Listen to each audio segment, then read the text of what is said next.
Robert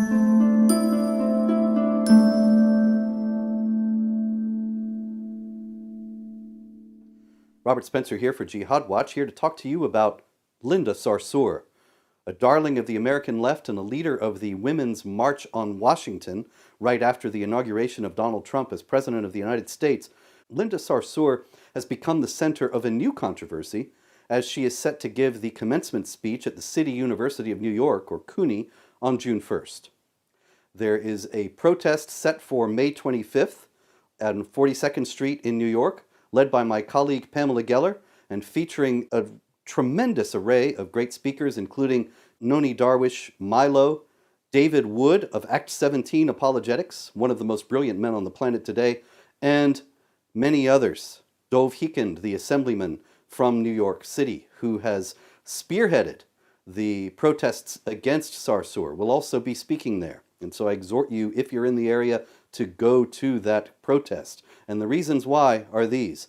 Linda Sarsour is just the opposite of the kind of person who ought to be giving a commencement speech. Of course, nowadays, the universities and colleges in the United States are almost universally controlled by the far left, and she is a darling of the far left. But one wonders whether leftist feminists have really considered what she stands for. She has openly defended Sharia.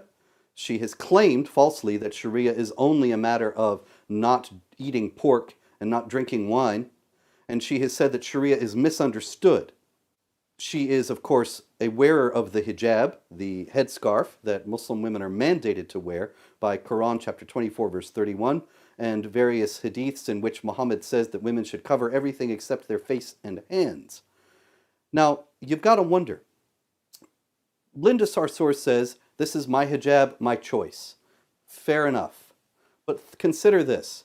There are many, many women in the United States and elsewhere who do not have that kind of choice, who, because of the sense that it's a divine command, are forced to wear the hijab, and sometimes even threatened for not wearing the hijab. In Mississauga, Ontario, about 10 years ago, there was a young woman named Aqsa Parvez who was strangled to death by her father and brother for refusing to wear the hijab. She was actually strangled with the hijab that she refused to wear. Who is standing for her?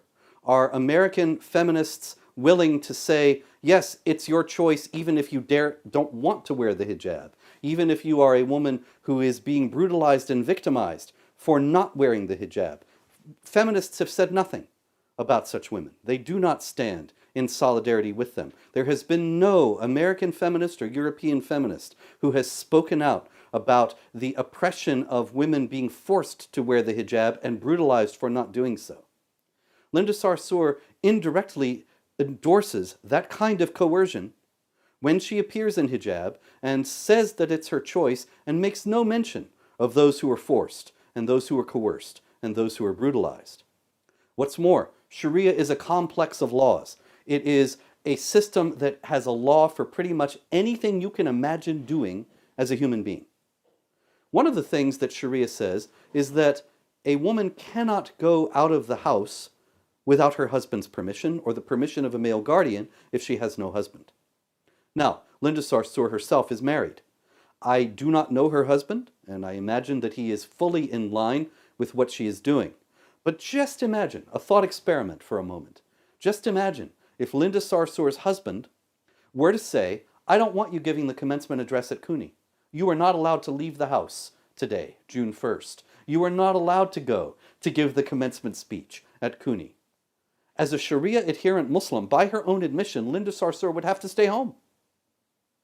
And in doing so, she would validate the institutionalized misogyny that Sharia represents. She would be giving her imprimatur to the idea that women are lesser human beings than men and have to be controlled in this way.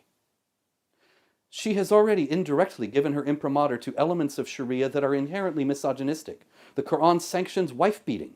If Linda, for example, were to say, I am going to go to the CUNY speech and give it anyway, and you're not going to stop me.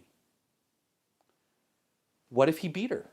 What if her husband said, well then, I'm going to beat you and make sure that you understand that you are not allowed to go to the CUNY speech? What could Linda say? It's Sharia. It's the Quran.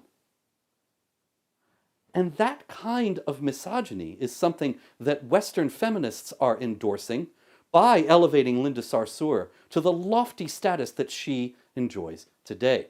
The contradictions are absolute, and everyone's ignoring them. Linda Sarsour should not speak because she is a visible, articulate, and vocal exponent of the oppression that Sharia represents for women. Now, I know on colleges and university campuses today, it is absolutely forbidden to speak a word critical of Islam, critical of jihad terror, critical of Sharia oppression of women or of any other group.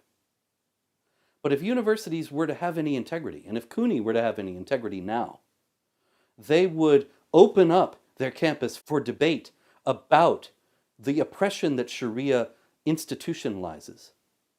And rather than having Sarsour being celebrated by being the commencement speaker, they could have her come and debate. I'll be happy to come debate her. I'm sure that many others would as well.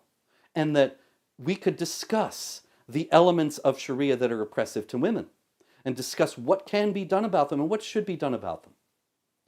That would be a very, very fruitful exercise. But I am certain, as I am certain that I am breathing air right now, that that will not happen.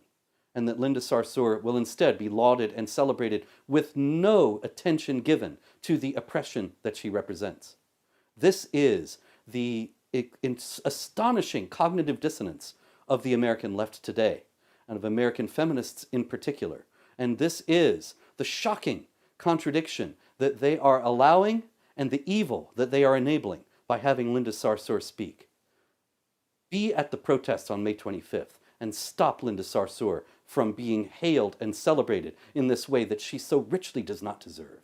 I'm Robert Spencer. Thank you.